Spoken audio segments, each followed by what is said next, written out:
Assalamualaikum warahmatullahi wabarakatuh. Jumpa lagi kita di pelajaran prakarya dengan tema budidaya tanaman sayuran. Yuk, sebelum mulai kita baca basmalah sama-sama. Bismillahirrahmanirrahim. Adapun tujuan pembelajaran kita pada hari ini yaitu pertama, menyatakan pendapat tentang keragaman komoditas tanaman sayuran sebagai ungkapan rasa syukur kita kepada Allah Subhanahu wa Ta'ala. Kedua, mengidentifikasi jenis, sarana produksi, dan tahapan budidaya tanaman sayuran di wilayah setempat. Ketiga, merancang kegiatan budidaya tanaman sayuran berdasarkan orisinalitas ide yang jujur terhadap diri sendiri.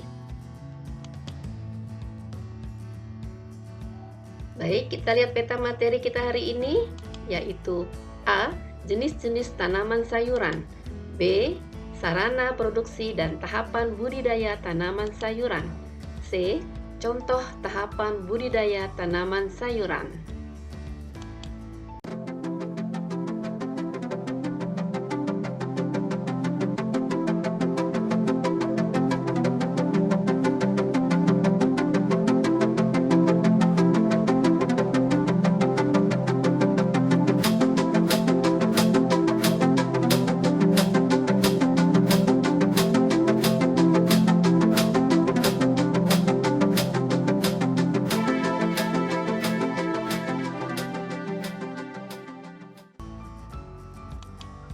Selanjutnya, bagian tanaman mana saja ya yang bisa dimanfaatkan?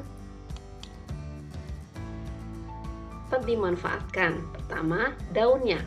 Contohnya adalah daun sawi. Kemudian, yang dapat kita manfaatkan lagi adalah tangkai daun. Contohnya adalah seledri yang sering kita bikin sayur sop. Kemudian, yang ketiga adalah umbi lapis. Seperti bawang merah, bawang bombay ya nak ya.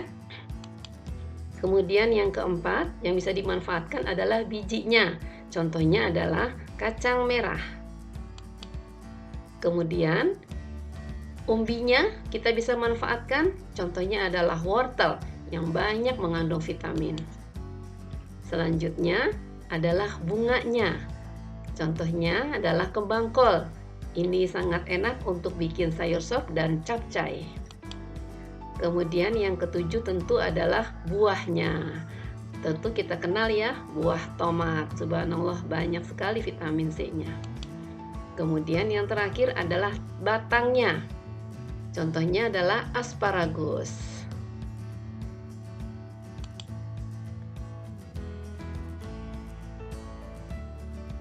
Berikutnya, tanaman sayuran yang dapat dibudidayakan. Yaitu 1.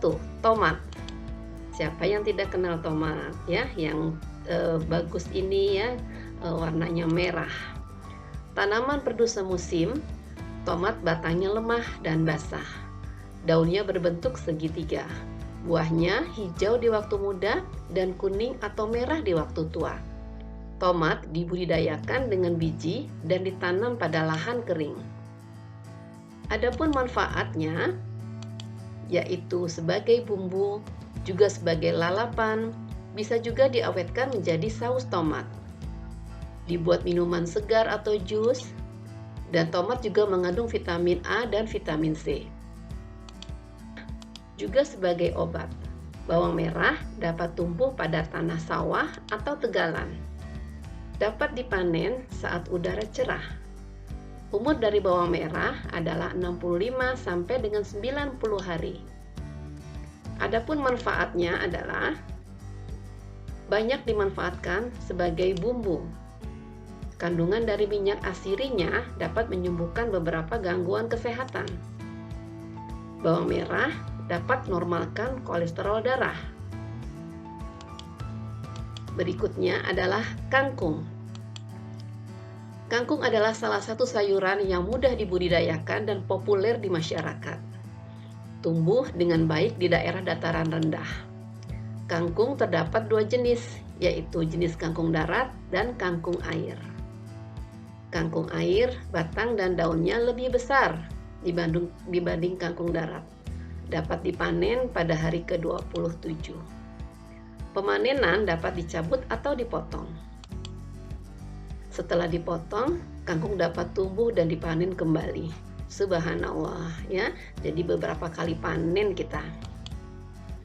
Kemudian yang dapat dibudidayakan adalah bayam. Ini kebun bayam ya nak ya. Bayam termasuk sayuran dataran tinggi, tapi dapat hidup juga di dataran rendah. Bayam ada dua macam, ada bayam hijau dan ada bayam merah. Dua-duanya mengandung zat besi yang cukup tinggi. Yuk rajin makan bayam ya. Selanjutnya, sawi. Siapa yang tidak kenal sawi? Biasa kita makan bersama dengan bakso. Ya, sawi adalah sekelompok tumbuhan yang dimanfaatkan daun atau bunganya. Selain sawi hijau, ada pula sawi putih yang biasa disup atau dibuat asinan. Sawi dapat dipanen pada usia 40 sampai dengan 50 hari. Ini gambar sawi yang hidroponik dan ini yang di tanah bedengan. Selanjutnya, kita masuki bagian kedua yaitu sarana produksi budidaya tanaman sayuran. Adapun yang kita persiapkan adalah bahan pertama, benih atau bibit. Di sini contohnya benih cabai dan juga benih kangkung. Kemudian yang harus kita siapkan lagi adalah pupuk, baik organik ataupun anorganik. Selanjutnya adalah pestisida sebagai obatnya. Yang keempat adalah media tanam. Media tanam ada dua, yaitu bahan organik dan anorganik. Bahan organik contohnya adalah arang sekam, kemudian juga kompos. Bisa terbuat dari kotoran hewan atau sisa-sisa tumbuhan yang sudah kering. Kemudian ada juga sabut kelapa. Nah, berikutnya adalah bahan anorganik. Contohnya adalah gel yang bentuknya bagus ya. Kemudian ada juga pasir. Dan juga ada pecahan batu bata yang biasa dipakai ketika kita membudidayakan tanaman anggrek. Kemudian ada spon. Berikutnya, alat yang kita gunakan saat budidaya tanaman, yaitu cangkul, gembor, sekop, koret, garpu, dan sprayer. Ini dipergunakan untuk budidaya yang besar ya nak ya. Kalau kita budidayanya di rumah mungkin tidak selengkap ini peralatannya. Baik, selanjutnya inilah kita coba ya bagaimana cara budidaya tanaman kangkung. Perhatikan.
Demikian pertemuan kita pada kali ini.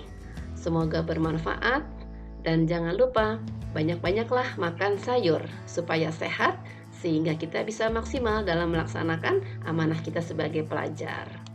Ustazah minta maaf. Jazakumullah. Wassalamualaikum warahmatullahi wabarakatuh. Kamu cantik bila kau mengenakan hijabmu, kan terjaga keimananmu. Kamu cantik, menarik, bukan ketok magic, karena